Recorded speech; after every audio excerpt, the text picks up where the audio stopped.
Kovalev as far as style? I mean, I think we've seen Kovalev for years now, so everybody, in this room knows what he brings to the table. And what can you say? He's a champion. He's defended his championship. He's beat, really good fighters, and he's beat really good fighters on the road. So he's the real deal. He's not a guy with a bad record or a guy that, has got a bunch of soft touches. Obviously, I see weaknesses and I see different things that we're going to exploit and we want to exploit. But you gotta wait for November 19th.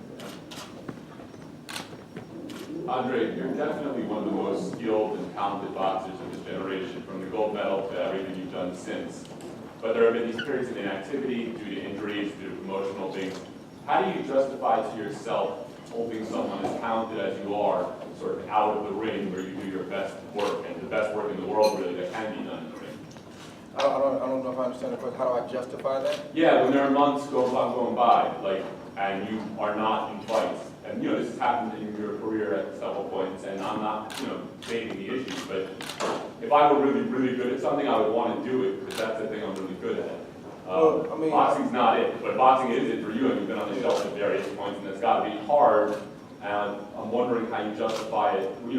How you don't figure out a way to make it happen when you're so good there. Well, it's not that easy. It's not that easy. And it's interesting because I talked to Jim Lampley about this, and I've spoken about this leading up to my last fight. The inactivity periods, they kind of are what they are. It's not. I'm not going to allow it. I don't know about you guys, but I'm not going to allow it to overshadow my career and be the main focus of my career. I mean, if somebody camps around that, then that's a bigger issue. And I think, we understand what I'm saying there.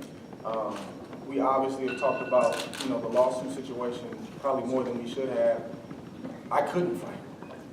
I'll say it again, I wasn't allowed to fight. I couldn't fight. Well, let me change the question. Are we going to see you more often going forward now that you can? Because we want to see you. Everyone in this room wants to see you all the time. I'm trying to answer the first question. So the lawsuit situation, I couldn't fight. Beyond that, an injury is an injury. I've been boxing, almost 12 years now as a professional. And I think in a 12-year period, and probably 20 years total, and training the way that I do, those kind of things happen, man. I've got thousands of miles on the pavement. I've got thousands of miles in the boxing gym. Things are going to happen.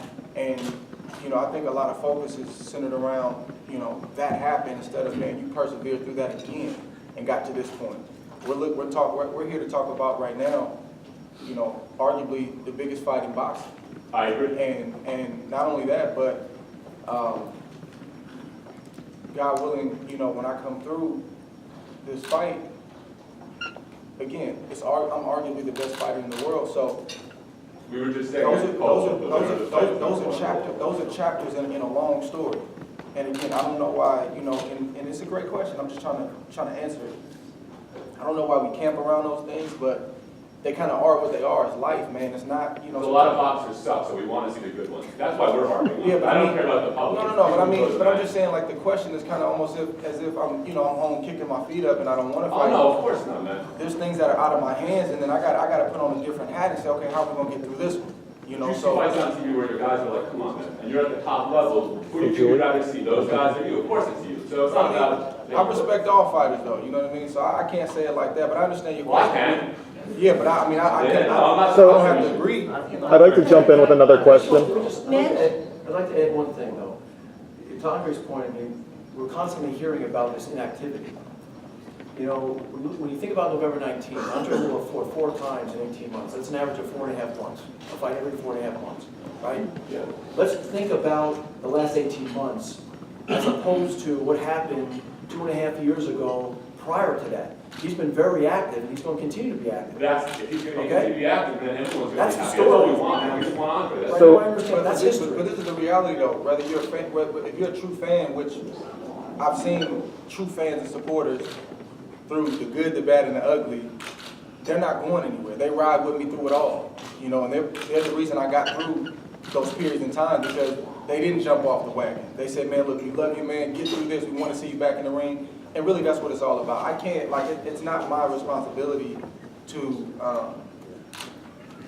make everybody happy. I'm trying to get through this thing. I'm trying to figure it out as I go, and I'm trying to do the best job that I can. But of course, I want to be in the ring. That's literally how I provide for my family. But if I'm not in the ring, it's for a reason. And nobody in this room, no fan around the world can want me in the ring and being active more than I want to be. But you got to go through things. I wasn't the first fighter, and I won't be the last. Andre, how? Andre, it's been a long time since your last defeat. I mean, they talk about it when you were, I think, a 12-year-old amateur. Is that right? 12 years old? I lost count, man. It's somewhere around there. Okay, well, that's what I was asking about. So, because it's been so long between the amateur loss 1,000 years ago, all of your, other amateur fights through a gold medal in the Olympics, through your professional career, championship fights. Do you remember the last time you lost a fight? Yeah, it was Lenexa, Kansas, against John Revish, fighting in Baton Rouge, Louisiana, in the Silver Gloves championship. Lenexa, Kansas, and I thought I won the fight. Was it just a regular tournament, or what was it? Silver Gloves. Silver Gloves is the biggest tournament you can be in. 10 to 15-year-olds. 3 rounds? 3 rounds. How old were you, Arnold? 14. I think 13. It was 1997. We got to get some clarity on that. It was 1997. Silver Gloves are usually late January, early February. His birthday is at the end of February, which would put him at 13. So, Andre, do you remember, because it's been so long, and this is we've had other fights, maybe Kessler, where people sort of thought perhaps it was going to go either way. But other than the Kessler fight, it seems to me you've basically been a favorite in every fight, including through the Super Six, even against Dawson. That this is the first time in a long time where there is a division among fans, media, whatever, where they can see the fight going either way. Do you remember your feeling in a defeat? Of course, I feel like with my last defeat felt like it stung, and I never wanted to, feel that again. And I made, a resolution to myself, and I know ultimately everything is not in my hands, but I made a resolution that what's in my hands, and in terms of what I can do, like I'm gonna do everything that I can do where that never happens again. But I've always felt like the underdog. You guys got to realize that as successful as I've been able to be as a professional, and this isn't a knock at anybody, this isn't, directly at anybody, but we're going to speak honestly and transparent. I was never hailed as the guy. I was never pushed as the guy. So you got to realize what that breeds in a person that's a competitor and somebody who believes in his ability when there's always somewhat of a butt behind a performance or behind an accomplishment. So I've always felt like, that I was the underdog. That's a real statement. So this is no different to me. I'm comfortable in this space. I don't feel like, wow, they think I'm going to lose or I could possibly lose. I've always felt like that. Because even in victory, there's still a butt behind it. So as a competitor and as somebody who really loves what he does, you take that a certain kind of way and you use it as ammunition. Certainly a lot of people think you're going to win this fight because they view you as the more skillful boxer. I'd like your take on that. I mean, I know you can fight in a multitude of different styles, and we've seen that for many years. Kovalev has maybe not been as versatile as you, although he's shown, like against Hopkins, he can box too, besides just sit there and crack. Somebody asked Kovalev if the fight would come down to just his sheer physicality and size and power against that would be what carries him to a win. Do you think that it's going to be your skills that basically take care of business? No, I don't think it's just going to be that because it hasn't just been that, in any of my fights. I think it's always more than that, but sometimes, the naked eye can't see what's going on. And I think, obviously the opponents, they know what's going on. By the time they figure out what's going on, the fight is over. I feel like they believe, kind of what they see on the surface, and they get in there and it's like, man, he's a little stronger than I thought he was. Man, he hit that punch, he wasn't supposed to hit hard. Man, that hurt.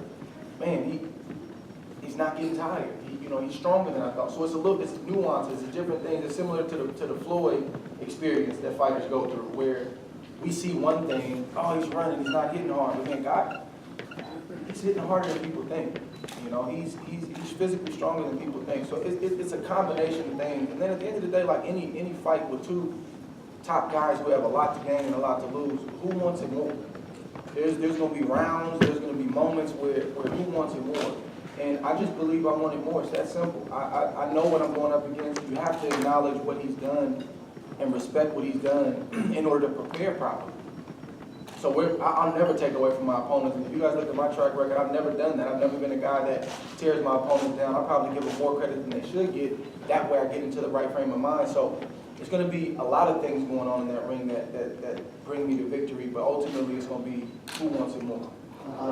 Hold on. Do you feel that this opponent has ever wanted it more than you? I mean, probably not.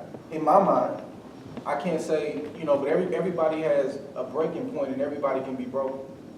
And I've just never believed, I wasn't raised like that, and I wasn't groomed like that as a young kid growing up fighting in tournament after tournament, that a man can't be broken, or that he's so strong or hits so hard or he's so accomplished that he can't be defeated. I don't buy it. So that's just my mindset. And I'm sure other guys, to a degree have the same mindset, but I'm just fortunate to have come out on top, 30 times thus far in my career. And then, you faced a far higher level of competition versus Kovalev. You faced some adversity. Do you think that him never facing adversity is going to be telling you this way? I mean, I think it could. I think it could. I think the thing about guys like Kovalev, guys that are big punchers, and his nickname is the Crusher. So when things get rough, what is he going to try to do? He's going to try to crush. He's not going to think about a game plan. He's not going to listen to what his coach is telling him. He's going to go back to what he knows, which is fight hard. And then that's going to make it even worse. So he's going to go back to who he is because that's all he knows. And guys with that kind of reputation, they can't fathom really anything else happening other than them knocking a guy out or my power being the determining factor. Like it's in them. They can't think of anything else. And that's why I appreciate and love my coach, because I never thought about it like this until he explained it. He said, I don't get enamored with what you do well, Dre. He said, I coach you. I start at your weaknesses where I see you can get beat. That's where we work. The strengths, we'll work on that. I see that. That is what it is. But he said, I coach you from where you can be beat. And a lot of coaches don't. They get enamored with the power. And you listen to his coach. That's all he's talking about. He's talking about his strengths. He's talking about his strengths. He's talking about his strengths. He's not really acknowledging us. He'll give us a token compliment, but he'll acknowledge everything Kovalev, which is fine. And that's the game plan they got to go with. But when it gets rough, that's where they're going to resort to. But then the problem is when somebody hits you back. Now, when being the Crusher isn't working, now. Andre, he has shown those shades of colors with Bernard Hopkins that he can box. I mean, a lot of people see you as a young version of Bernard Hopkins. He has done that with an older version of Bernard Hopkins. So what makes you so sure that he could fall in love with the Crusher character that you're talking about? I mean, he has shown the elements of boxing with Bernard Hopkins. I mean, he comes from, the Eastern Bloc system. He comes from, a good boxing background. So he's technically sound, he can box, and, he can do multiple things in the ring. We're not ignorant of that, but ultimately, that's who he is. That's who he is. I put it like this, if he had to pick whether he was going to depend on power in this fight or his boxing ability, I guarantee you he picked power. That's what's in his mind. He's picked boxing with Hopkins. Why wouldn't he pick boxing? I'm not Bernard Hopkins. Oh shit, we're in the wrong place. And no disrespect to Hopkins, but I'm not 40 years old. Or 49, almost 50. That's just the reality of the situation. So, you may be right, but I'm not that individual. You know what I mean? I'm not Bernard Hopkins, and if he can stand up with me and go skill for skill, it's gonna make that much more of a great fight. But ultimately, I think we all can agree that that's who he is, and that's what he is out.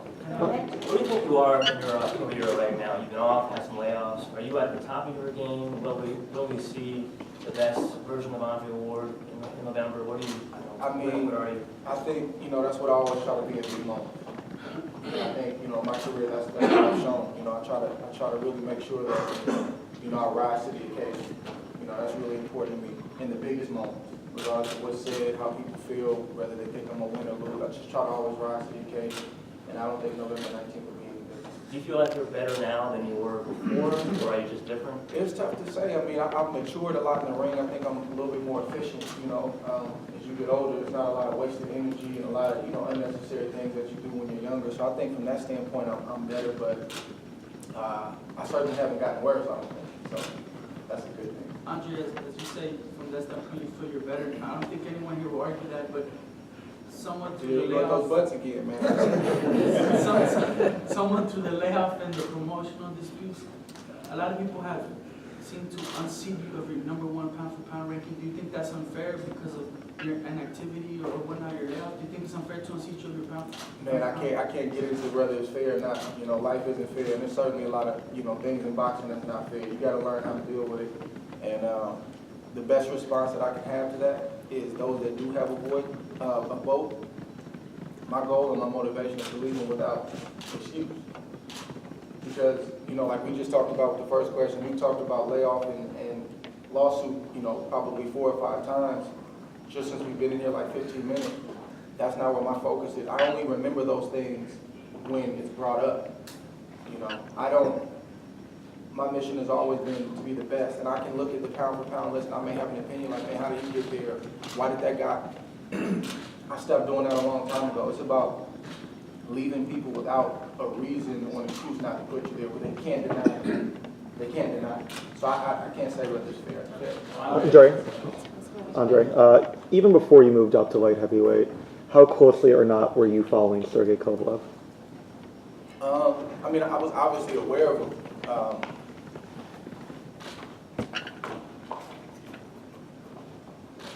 I think the first full fight that I've ever watched of his was the fight that I attended against Pascal. First full fight I've ever watched. Is that the rematch with Pascal? The Pascal Kovalev too. How much have you gone back and looked at of his past fights? I haven't watched much at all because he wasn't my next opponent. You know, I mean, I've been around long enough. I got 10 weeks to really dissect and look at, you know, the small things and nuances and different things. And obviously, my coach was doing his job, and we had discussions all the time about different things. And you know, with a big fight like this, you know, the phone started ringing. You know, I sparred with him. I was in his camp, or you know, hey man, I fought him, and this is what that stuff has been happening since the fight was announced. And so, but I know what I'm looking at. You know, I've seen him fight. I've seen clips. I know what I'm looking at, and I'm sure I'll gain some more knowledge in training camp. You know, as we dig a little bit deeper. But it doesn't take 6 months to watch a guy. Like 10 weeks is plenty of enough time to look at and see what I need to see. And one question about you. Hold on, Mitch. Thank you. That was smooth. One question about you, now that you're at light heavyweight, I know obviously there's some leeway for scales. How do you feel differently physically and mentally now that you don't have to make 168 anymore? I mean, I'm a little happier, I get to eat a little bit more. Yeah. And it's, I heard about the metabolism slowing down and, getting harder to lose weight as you get older, but that's a real thing. It's a real thing. And it's, I can make the weight. I wasn't, killing myself per se, but it was getting tougher. It was getting harder to feel a little bit more. I felt like, certain points in fights, I'm like, man, was that the weight or was that something else? And I'm really in tune with my body, so I kind of can really notice small things. So, and then on top of that, you guys know it's hard to get other 68 pounders in the ring. Either they didn't want to fight or it was some type of, emotional thing going on. So, and I'm not going to be boxing until I'm 40 years old. So the time is now, and these are the things that great fighters do. They go up and they take on the best challenges. And I've never ducked and dodged anybody, never. I was put into a tournament like the Super 6 as a young pup, where it was sink or swim, and that could have been disastrous for my career. And I got the best fighter at 68 in the first fight, Mikhail Kessler. He was the man at that time. So I feel comfortable in this position. I feel comfortable taking on these type of challenges. Thank you. Against Alexander Brand, won every round against the tricky guys too. But you were landing, it seemed like it was usually one shot at a time. Why was there no combinations? Was that something you chose to do? And will you need combinations for Kovalev? It'll be a different fight with Kovalev. I mean, Alexander Brand wasn't who I wanted to fight. we had probably 2 or 3 other guys on the list, undefeated guys, and literally those fights just kept falling off for one reason or the next, and it failed to brand. And I've said it before, we were 8 weeks out. We had to make a decision. You know, he's just a very tricky guy to fight. He's 40 years old, but he's cracking. You know, and he's the type, you saw the type of punches he was throwing, and you know, the outside's like, oh, is Ward holding back? Is he not? It's tricky. You know, it's a tricky fight, it's a tricky situation, and you know, I was trying to stop him, and you know, but every time I would hurt him or buzz him, I felt like the bell would ring, or he'd grab and clinch. It'd be something that would stop me from following up. And you know, it's just a tough fight. But even before the fight, you know, I told my team, I was like, man, you know, a champion has to find a way to fight every type of style, and it's not always going to be the best performance in the world, but you got to find a way. You know, it's going to be great performances, not so great performances, career best performances. Those are the ebbs and flows of a professional career, but the goal is to keep winning in the midst of them. Michael, it looked like Kathy Duza was just kind of escorted out of here, and I know this promotion has been very tense from the beginning. Why is that going on, and is that in the best interest of what you guys are trying to do here and sell on a pay-per-view? We love Kathy. Hey, listen, you know, we're competitive too, you know, just like the fighters. You know, great fights, big fights are not easy to make, you know. There were lots of rumors that we had our issues. I mean, we didn't have any issues. It was no different than, you know, putting together the fight last November 19th with Golden Boy. But again, we're competitive, and we're all friendly, and we're trying to create the best promotion we can. But at the end of the day, it's you know, Andre against her fighter. Obviously, we have to communicate, you know, to make things happen. But and we do it in a very professional way, in a very professional manner. But that's it. Andre, you said you won't be fighting until you're 40. How many more fights do you have left in you, do you feel? Because you're still young, you're not young. There you go. I don't know. You know, I don't know. I just know that, you know, I feel like it's the backstretch of my career. That could be, you know, 5 years. That could be 4. I don't know. I feel like, you know, me and my team will know when that time comes. And obviously, many great fighters have said that, and I know you guys look like, yeah, all right, we'll see you when you're 40. But I hope to not be one of those guys. Just simply because, you know, boxing is hard enough when you're young and can do it, you know, at the level you want to do it. I don't want to find out one day that, you know, from fighting some young guy and then I don't have it on the wrong night. So that's why I just try to make sure, you know, when it comes to my finances, when it comes to just even my body and just, you know, taking care of myself as a whole, that I'm doing what I have to do. So when it is time, when I sense that it's time, I can walk away in peace and I'm not grabbing for money or grabbing for another opportunity. Well, Michael, why is there more animus with Kathy? The deal is done. Why? No, listen, there's no animosity. I mean, listen, We love her. We love her. I mean, you heard that from the We love her, we love Nicole. We're really just going about our business. I mean, this is, you know, a big fight for Andre, obviously. It's a big fight for Rock Nation. You know, the most important thing is that we're professional, right? You know, we're professional with Kathy. She's professional with us. You know, I think we're working fairly well together. There have not been issues. You know, a lot of you guys wrote stories about why the fight was delayed. Listen, big fights like this take time, you know. And, you know, Rock Nation is a company that likes to cross its T's and dot its I's. I mean, we do things in a professional way, you know, and so it took a little bit more time. But, you know, I think, you know, the delays that took place in August actually will help this promotion. You know, pushing things back, you know, a couple of weeks, you know, to get things rolling, you know, enables us to maintain that momentum as we go into training camp and through training camp. So we're cool with Kathy, we're cool with main events. I think this is going to be a great promotion. It's going to be first class, and we're excited about it. Andre, you talked about earlier, you mentioned earlier that you weren't held to a certain standard early on. And I asked Kovalev in the last week was only fair, but winner of this fight basically becomes the best fight in the world, in everybody's eyes. What does that do for you first? Is that just like I told you so to everybody, that's justifying this, even knowing I'm wrong? I mean, I know what I possess. You know, I know what I possess. I feel like I know where I stand in the sport. I I know what I've accomplished. You know, the resume speaks for itself. You know, all you got to do is look at the opponents and look at those certain things. Not just for me, but any career. Just look. You could be 50 and over, but just look at the resume and look who, you know, the names are on the resume. But now I would never, you know, throw it in anybody's face and say I told you so. It's just not me. You know, I'm not gonna say it's not a part of you that wants to do that, but you know, it's not the right thing to do. You know, it's not the professional thing to do.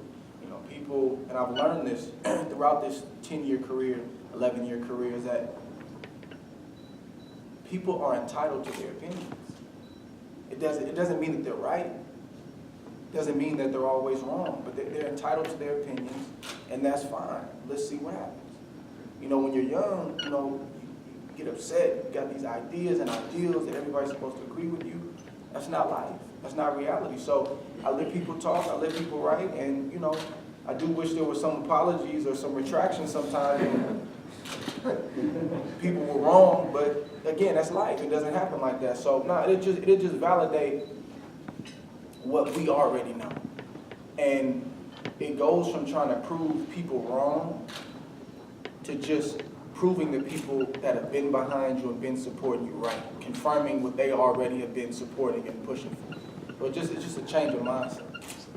Apologies from anything in particular, and what, like, Say again? apologies from anything in particular, and what, like, what is specific, like, what, you said if you could ask for an apology, or if they would give you an apology, exactly like what maybe. I'm not taking that back.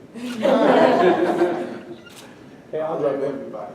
when you look at tape of him and when you saw him in person, did you immediately know or think, you know what, I can handle this guy? Or did you sit there and think, I think every fighter feels that. yeah? You know, but the reality is you got to go do it. You know, I think, but I also try to acknowledge in a moment, you know, the guy's strengths too. So, you know, I saw his accuracy, I saw his patience, and I saw that he could box, and you know, but also, you know, you got to look at who he's fighting, and you have to look at the mistakes that they're making, and I'm, you know, seeing some things that Pascal is doing wrong. And why is he doing that? And he keeps doing this. And so it's a lot that goes into it, you know, and you got to go through that. That's part of the process. But at the end of the day, I think what separates good fighters from great fighters, and great fighters, special fighters, all-time great fighters, is in that moment. When the lights come on, who performs? Who performs? And I try to be that individual in every big moment I get, because how many big moments are you gonna get? I don't know. Everybody's not gonna have a career like Floyd where they got, you know, 20, 30 papers. That may not be it, but every opportunity I get, you know, I'm trying to shine. Is there any questions you have of yourself that you feel that other opponents haven't brought out of you, and you feel that maybe Sergey might be the one that finally pulls that out of you? I've been on the canvas, I've been buzzed, I've been cut. What else can happen? You know, I've tasted all of that. So, you know, Nazim Richardson, you know, he used to say that, you know, he used to say, swing but don't get wet, young man. I understand my type of style and how it can look and how sometimes it can be perceived like, oh, it's too easy, he hasn't been tested. I get tested every day in the gym, you know. When you get hit hard with a punch, you get buzzed, something like that happens. That's the flight or fight moment. And I've answered that call for 20 years. There hasn't been one time that I tapped out. There hasn't been one time that I went back and said, I don't want to do it. I don't want to go back out there. It's just not in me. So all the questions have been answered. And again, sometimes you got to continue to show what you're made of, and then people come to the party a little late, but you know, it's good that they get there at some point. But personally, I'm secure. I know who I am as a fighter. We'll come to Lance and then back to you. Hey, Andre, I know you've looked up to Floyd in a way, and obviously I think back to his fight last year against Pacquiao, a masterpiece. But the way it was perceived by the fans or received by the fans afterward is like a boring fight, and they made them real resentful about investing in a pay-per-view. Does a fighter like you get to consider that and what you're going to bring to this Kovalev fight, knowing that you've got future pay-per-views still to come, and maybe, you know, change who you are a little bit and, you know, be a little bit more aggressive? No, I mean, I'm gonna be who I am. You know, I'm not a runner. You know, I don't run. You know, that's just what it is. But the Floyd fight is crazy because maybe I'm crazy, but I did the international feed for HBO, and I thought it was a great fight. Like, I was watching it, and I'm like, you know, I mean, that's not an all-time great, but I thought it was a competitive fight. You know, for the first 6 rounds, I saw Floyd get buzzed twice. I was like, man, he got hit, he recovered, came back. I saw Floyd Sr., you know, was high drama in Floyd's corner, and I'm like, man, you know, this fight is tight. And then the second half of the fight, I saw Pacquiao kind of, you know, let off the gas a little bit, and then Floyd stepped it up and do just enough. So, again, it wasn't an all-time great, but I walked away, you know, high-fiving people like, man, that was a Would you good drop fight. 100 on it? Would you drop 100 on it? Like, I went as a DVR, that's $100 then. So, To watch it again. True. If you were just like a civilian though, you had to drop 100 and put it on your TV. Is that a $100 fight? If I can't put my mind in What it. you're saying is in the world of You gotta let me pay-per-view, it's all answer. You keep different. asking questions, but you won't let me answer. Oh, sorry. Okay, go ahead. No, go ahead, finish yours. And No, I was gonna say, any, you know, this could be a $60 pay-per-view, but the point is, now we're talking about money amounts on fights in a weird way that you don't have when you're not in pay-per-view, that's all. But I think the tricky thing with the Floyd and Manny situation was how long it brewed. And then I think, you know, to the casual, it was like, this is the guy that's gonna finally shut Floyd up. And then it didn't happen. And it wasn't, you know, an all-time great fight. So to the casual, I think they were like, we got duped. I don't know about the, you know, the hardcore real boxing fans. So I don't know, like, it's tricky. But it was a fight that was in the makings for so many years, and it was, you know, obviously built as, you know, the biggest fight ever, and it wasn't that. But I thought it was a good fight. I didn't think lawsuits needed to be filed. I don't think it was that serious. But I mean, trying to stretch myself to a civilian, if I was a boxing fan, I probably would pay for it. Probably. But it's hard because, again, this is what I do, so I'm always paying for it. So it's hard to answer that. Since you've been fighting on the world championship level, none of your fights have been competitive. I'm not saying they were easy for you, but none of them have been very competitive right now on the scorecards. Do you think this will be similar in that, you know, everyone's going to go in and afterwards be like, oh, that was just, it looked easy? I mean, I don't want to think that. I never go in thinking that. You know, if that happens, that's a bonus. You know, I have to go in there thinking this is going to be the toughest fight of my career. And that's how you answer those questions. You prepare to get hit with a tough shot. You prepare, you know, for something happening. You don't plan on it, but you're mentally ready for it. That's how you go into battle prepared and ready. And who do you think is the mentally tougher fighter? I mean, we're getting ready to find out in a couple weeks, you know, in 10 weeks. I just know that I'm not going to back down. So if he's not going to back down, we got ourselves a great situation. But I refuse to be intimidated by a reputation or anything else. I'm just not built like that. And lastly, you know, you've shown that you can fight in a multitude of styles and adjust, you know, in fight plan B and plan C. So you think Kovalev can go to a plan B or C if, you know, you start tying him up? And it's tough to say, man. In your heart. He's a good fighter, man. He's a good fighter. He can do more than one thing. So, you know, I can't bank on that. I can't bank on that. You know, I can say that he's never fought a fighter like me, but I never fought a fighter like him. You know, and that's why this fight, I feel like it sells itself because, you know, the ingredients are there. Everything is there. You don't have to make this something that it's not. You know, in my opinion, this is a Tommy Hearn, Sugar Ray Leonard type of fight. All over again, simply because of where we are in our careers, the type of styles that we have, and everything that's on the line to lose and everything that's on the line to gain. So this is a must-see fight. And, you know, I know winning is, you know, paramount to everything else for you, but how important is it to you that this is also a commercial success on pay-per-view? Of course, I mean, it's a business aspect of it. I mean, you know, obviously, you know, you want to have that for many reasons. You know, you want to have that for your bottom line. You know, I want to have that for my promotional company. I want to have that for my manager. You know, I'm a fighter that anybody that's invested with me or anybody that's on my team, I want them to eat too. And of course, HBO as well. So I want it to be a success for many, many reasons. Of course, that has a lot to do. You're gonna go to Mike? Yeah, Andre, you just mentioned this a second ago, but does he remind you of any opponent from the past, or do you think it could end up looking like a specific fight from the past? I don't think it'll look like any specific fight because none of those fighters possess what he possesses. I mean, you can reach to a fry. You know, you can say maybe a Kessler in some respects. Those guys didn't have. I don't want to say they weren't the quality of fighters because those guys were champions and they deserved that kind of respect, but they were different fighters. So I don't think I can't put my hat on one person, but there are some similarities with maybe those two guys. You mentioned Sugar Ray and Tommy. You're a boxing historian, Andre. Does this fight, if you win this fight, does this put you at that all-time great level in your opinion? I don't know about all-time great. I just know that,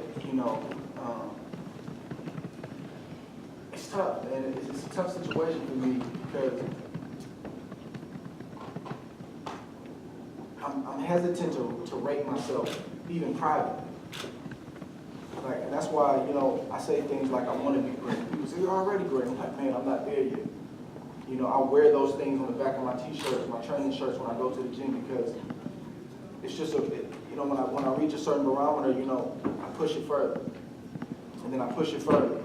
And then hopefully one day I can look back and say, man, you had a pretty good career, man. Because I don't have a vote in the matter.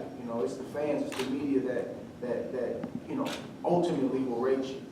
And I'm aware of what I've accomplished, and I feel like I got a good sense of where I stand in history.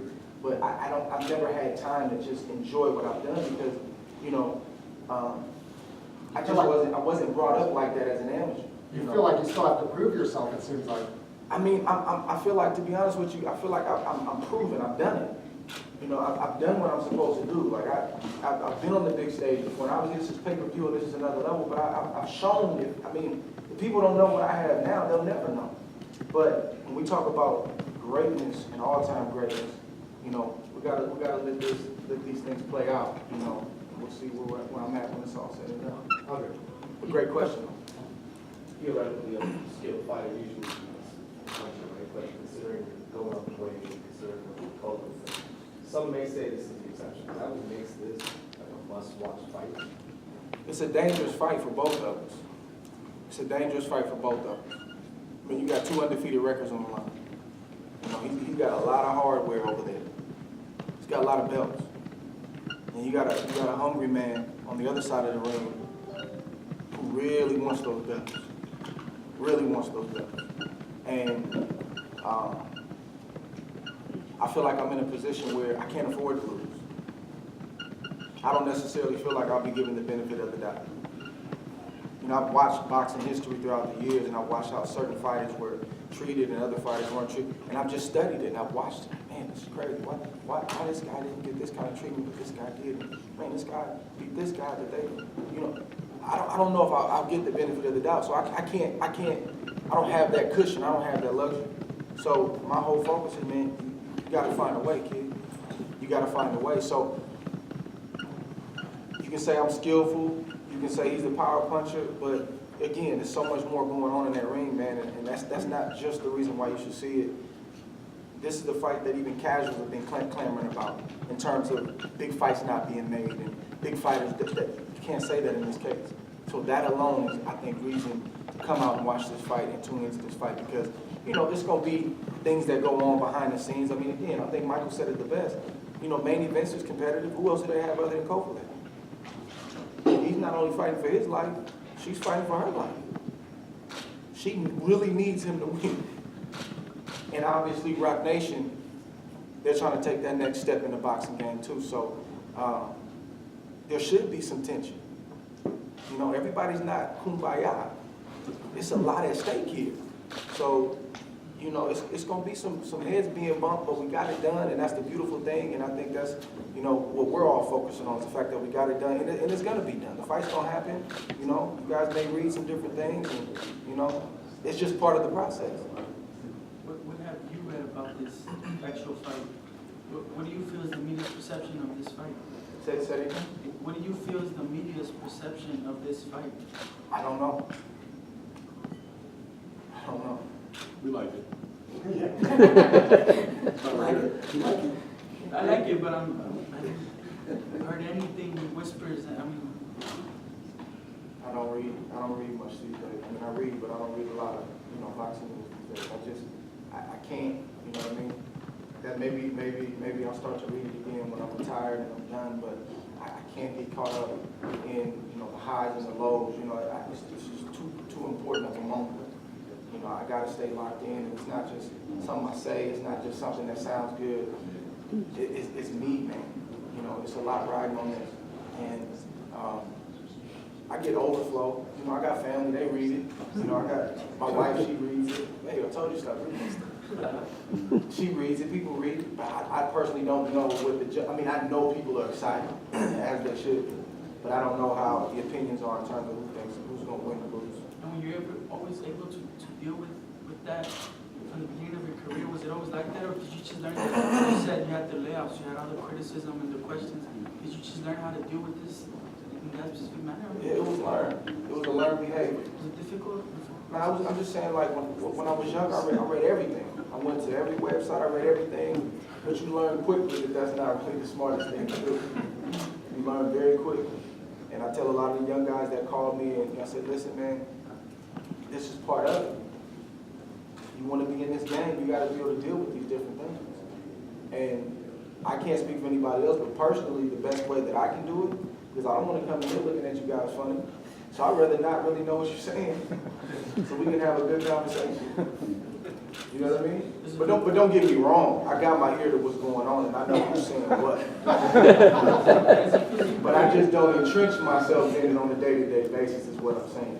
But even that, like you said, that was learned, and that I think the whole lawsuit period really grew me up, just as a man. You know. That's the best thing that happened to your career?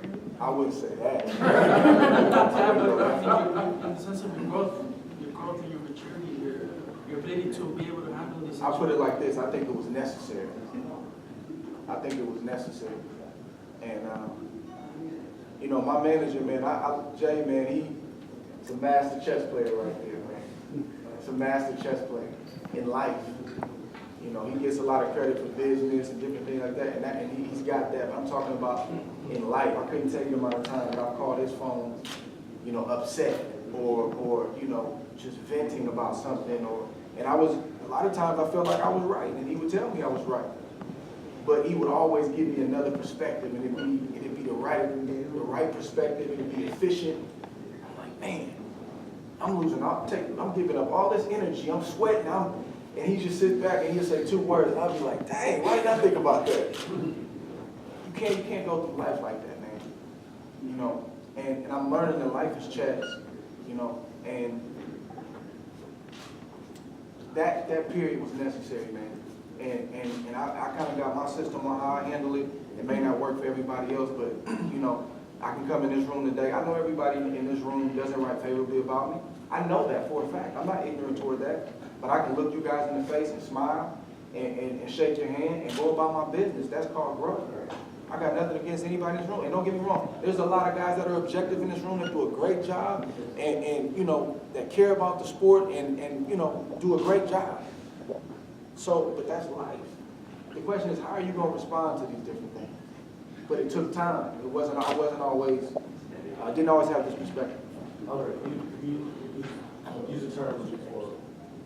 You're daring to be great. Obviously, this fight is a perfect example of that.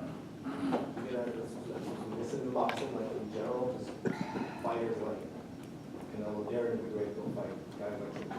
Is that needed a little more than we have?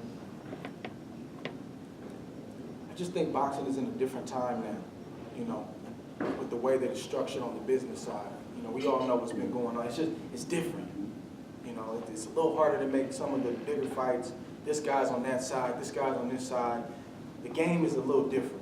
But I don't think the fighters lack any courage. I don't think the fighters, you know, don't want to be great. And you brought up Canelo. I think Canelo's a great example. I think Canelo is, I don't think Canelo has anything to prove. I really don't. I'm not saying that his team has made every right move and that kind of thing, but I mean, he's fought the best. He's given us one big fight after the next. We're able to piggyback our promotion because Canelo's fighting.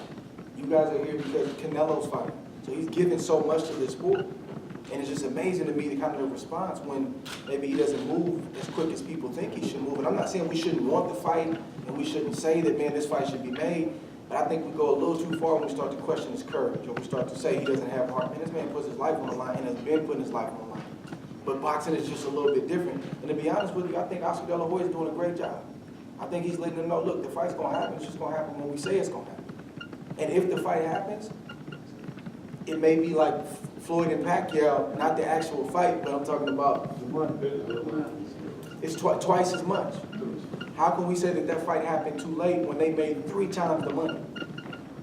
So I think it's just, sometimes we as boxing fans, got to show a little bit more patience.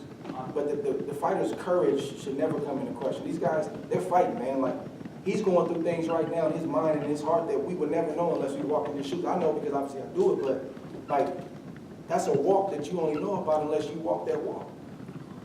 I just think it's a little tricky when we start to go that far. These guys want to be great, but it's, we also got different handlers now saying, hey, don't do that. Hey, we're going to do this. So it's just a different time, We're going to do one last question. Speaking of that, don't you feel like you reach that perfect happy medium where everybody wins? You guys let the fight marinate a little bit, but not too long. The preliminary fights are out there that it would have been a year ago. Yeah. Is this the way to do it, where you let it build, but you don't let it build too long, where everybody's dying and can't take it? That sometimes when they're dying, though, sometimes that's a good thing. But I think in our case, this is the right time. Time is now. I mean, who else would he fight at 75? I mean, besides Steve. No, I know. Unless I was gonna say, who else can I fight to let it keep marrying? So, it's a case-to-case situation, but in our case, it's the right time. I think it's the perfect time. And obviously, the winner goes on to bigger and better things. So I might give one more. Andre, throughout your career, we've seen your skill and your strength turn you into the dominant boxer you are today, to the champion you are today, okay? Come November 20th, you have nothing to prove. You're not out looking for anybody. They're looking for you. Where do you go from here, November 20th on up? Break time, maybe? I hope I'm trying to ponder it. I hope I'm thinking about this with a whole lot of belts in my hotel room, that's for sure. We anticipate that. Make it a little bit easier to make those decisions. Thank you, Andre. Thank you.